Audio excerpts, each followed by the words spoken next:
a year ago. So remember the basketball player Enes Kanter? He was on the Knicks for a little bit. Yes. Anyway, so he's amazing. So Enes is a good friend. And we went to Israel together. I took him to Israel.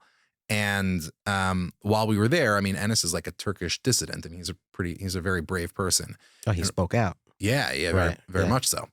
So while we were there, I wanted him to meet someone who could kind of be a role model. So we had him meet Natan Sharansky, and we met in Jerusalem and we're having dinner together. And at the end, I wanted to take a picture. And so Enes Kanter is, I believe, 6'9". And Natan Sharansky is not 6'9". And he's a tiny human being. And so they're standing next to each other, and it's just you could barely fit them in frame together. Like, thank God for iPhones, because you had a vertical shot. Like, it was hilarious. And so like I turned to Enes, I'm like, listen, in the US we measure things in inches, and in Europe you measure things in centimeters, and in Israel we measure things in Sharanskys, and you're 2.5 Sharanskys tall.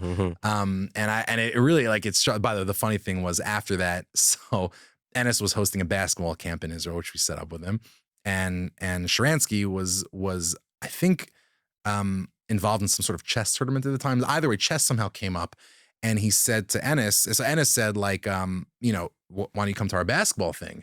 He said, I'd love to come. Why don't you come play chess with us? And Enes is like, oh, you play chess? Like, Sharansky's famously incredible at chess because he learned, like, as a Soviet political prisoner. So Enes says, I'm actually pretty good at chess. And without batting an eyelash, Sharansky goes, you're not gulag good, which is amazing. But anyway, the reason I mentioned the story is, like, we measure things differently.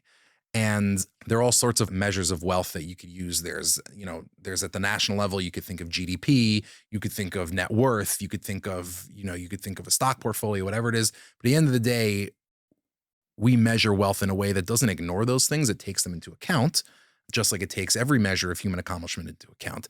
But ultimately, we measure things in terms of closeness to God and the improvement of his world on our way to the Mashiach, to the Messiah. So that's ultimately the real measure we're going for.